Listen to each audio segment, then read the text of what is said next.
Rita with Everything Homemade, and I'm going to show you how to render fat and store it. But before we do that, if you like a action-filled romance series, you can definitely check out A Heart's Journey. It is available on Amazon. Book 1 is Heart's Cry. Book 2 is Heart's Courage. You can also check out the trailer right above me. Just click on the link and enjoy. All the links to these books are in the description box below. So let's get started. Rendering fat is really simple. Whether you are doing bird fat, beef fat, which would turn into tallow, or pig fat, which would turn into lard. The same process is for all of them. So what I have here today is bird fat, and this is a mixture of turkey, goose, and chicken. Normally I also have duck, but this year we didn't butcher any ducks, so therefore I didn't have any fat from them. What I like to do is when I'm butchering is I like to just put the fat into a bag as I go and then freeze it. So right here I have some goose, some turkey fat, and same with this bag here. And a lot of times I just wait till I'm done butchering and then I render all the fat together. It just saves time, so you only have to render once. And that's the same thing with beef too, or if you would like pig fat, you can definitely just store up the fat and do it all at once. So I'm going to show you a method that I'm going to use my slow cooker, but you can definitely do this in the stove. I've done it many times in the stove as well. The nice thing with the slow cooker is that you don't have to hold up your stove while it renders for 2 days. You can use it, and you can just have your slow cooker somewhere else so it's not in your way. The key to rendering fat is to do it slowly. So if you render fat with too high of heat just because you want to get it done, you're actually going to burn the fat. And what you want to do is just slowly render it down. So the first thing you want to do is, whether you do it in the slow cooker, whether you have a roaster, you want to pop it out of the bags. Now I just start right from frozen. You can definitely thaw this out, but it really doesn't matter. And it's hard to get out of the bags when it's frozen, so I just rip it open. And so you just put it in there just like that. Don't be scared or worried if there are feathers in the fat or hair in the fat, depending on what kind of fat you have. We will be taking this out later on, and I'll show you how to do that. So don't be worried about any impurities. Just put the fat in and all of that will be taken out later. All right, let's open this one. And I think this one's going to pop out a little bit better. There you go.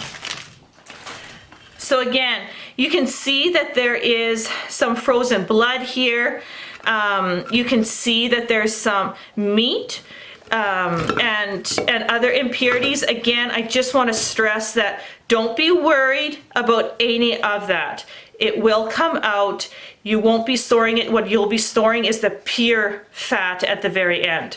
So all you do is put it in. No water necessary. You don't add anything else. And then you put the lid on, and let's go put it in the insert downstairs. So now I'm going to take the slow cooker and I am going to put it into the base of it, and then I am going to turn it on to low, and I am going to leave it here for 2 days just to slowly render the fat, and the results are amazing. So let's take a look at what the fat looks like when I start it. So this is what it looks like when we first start it. I'll take a picture of it 24 hours later and then 48 hours later.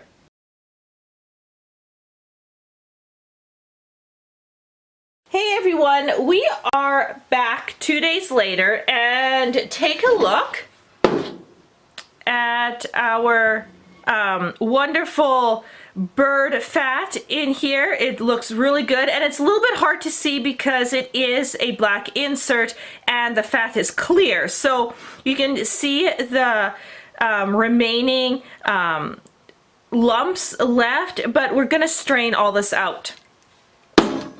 Make sure you don't forget to turn off your slow cooker or your oven. So what you need is a strainer of some kind.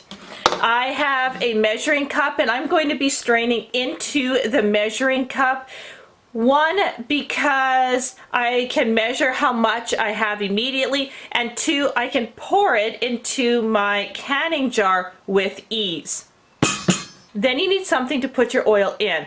So I really prefer canning jars. Now, if you bought, let's say, store jam or something like that, and you kept the jars, those would be excellent to use as well.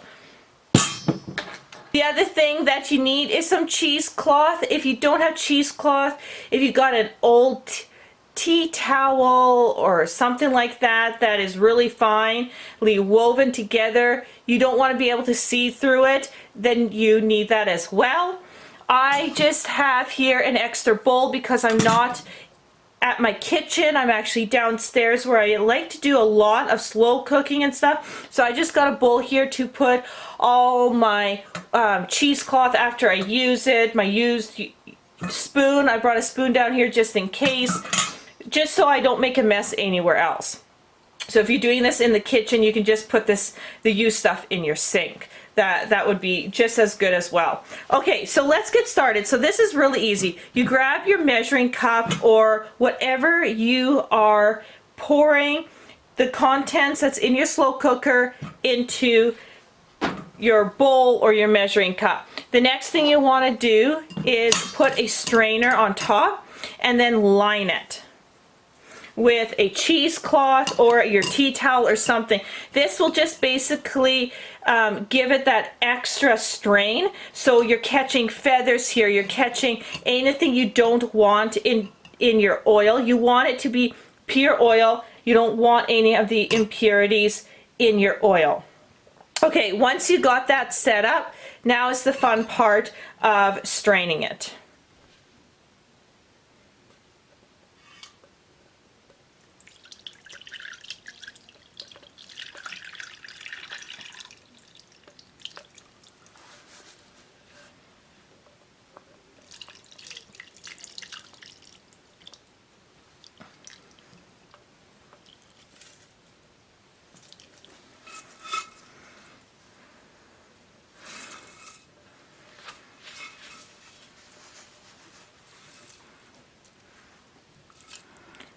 So if you can see there, I have some of the big lumps still left, and now I'm going to just carefully pour that in to my strainer because I still got some precious oil at the bottom.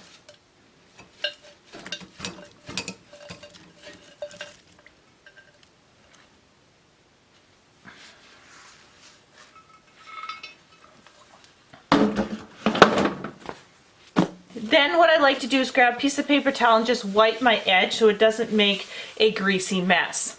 After you have poured out all your contents, you want to just check to see if your strainer is actually hitting the oil, and in my case I am. So what I want to do is just lift it up so all of it drips out, and just hold it here for a couple of minutes. Sing to yourself if you like. Let this drain out because this is really, really prized oil.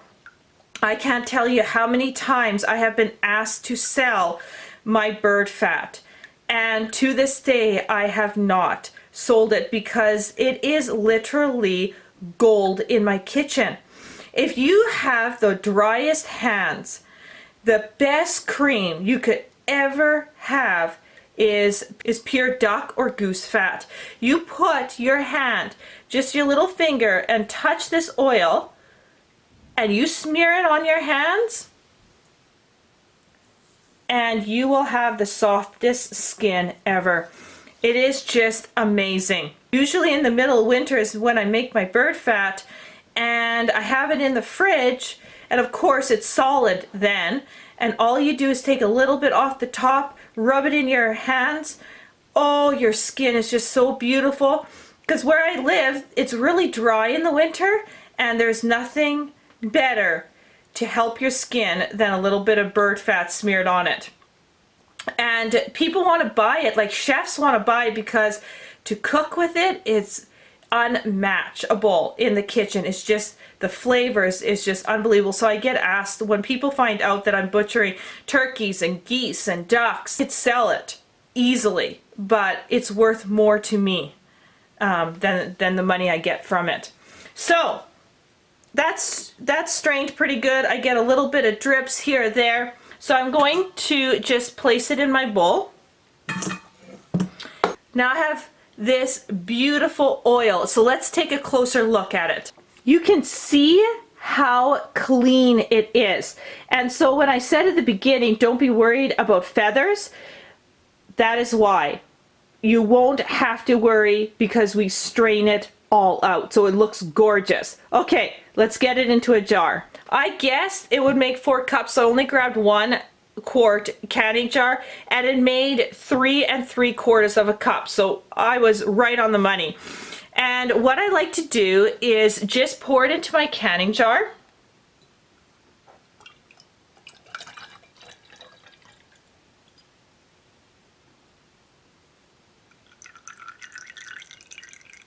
And again, I just hold my container a bit because some of it will still drip, and I like getting almost every drop of this oil.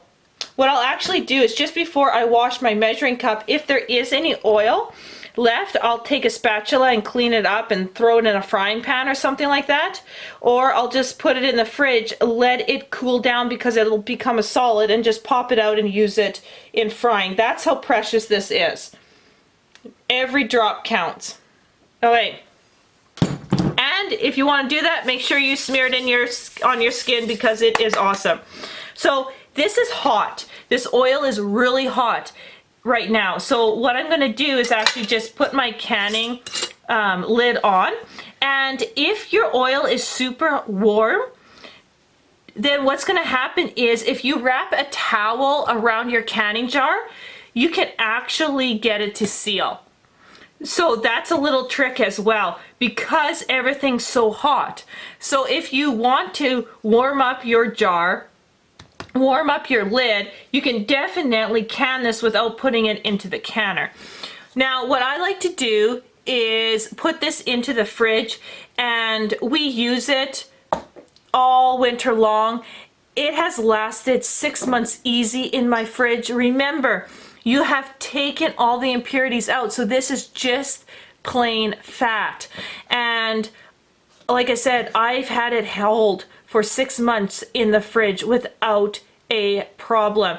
So what we do with this, mostly we fry our eggs in this the most and use it as hand cream. Lots of people like making pie crust, for example, from it. Any kind of really baked goods, because it just gives that punch of flavor. I really like just cooking it on low on my frying pan and throw a couple eggs in there and have for breakfast. The taste is unbelievable. And of course, what we do is we usually take a tablespoon out, put it in a separate container, and use that as hand cream throughout the winter. So you see it right now, it's hot. I can't keep my hands on here because it is hot. But what I'm going to do is I'm going to wait, and I'm going to show you what this looks like when it turns into a solid. Okay, so I left it in the fridge for a day, and you can see how much it comes together. It has this beautiful yellow color. I can tip it and you can tell it's not going to run.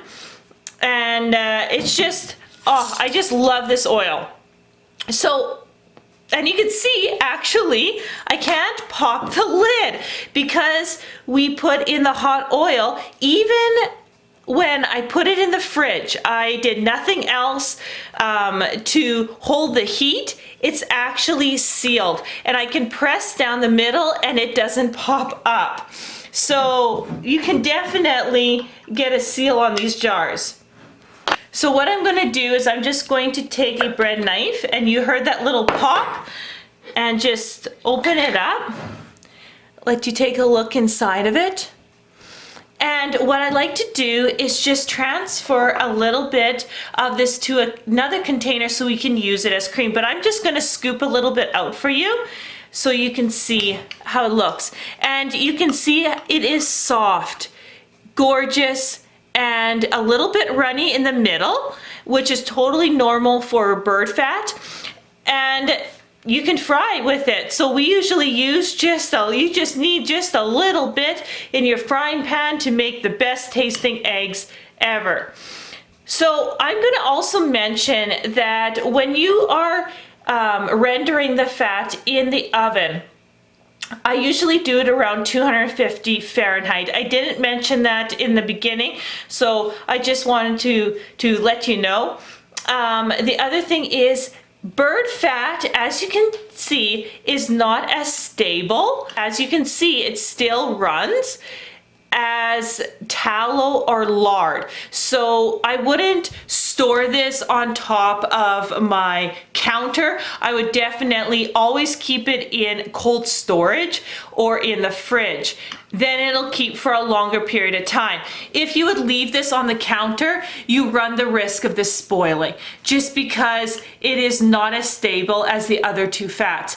I have stored beef fat, which is tallow, in cold storage or out on my counter for over a year without a problem using the same process. But bird fat, definitely you want it in the fridge or you want it in cold storage. Keep it absolutely cold as you can. And if you're worried, throw it into the freezer. Then there'll be no problem whatsoever. But this usually lasts us, like one canning jar will last us about 3 months because we primarily use it just for frying and for hand cream. So it's a real treat in the winter to have this. Thanks so much for watching, everyone. I hope this video was extremely helpful.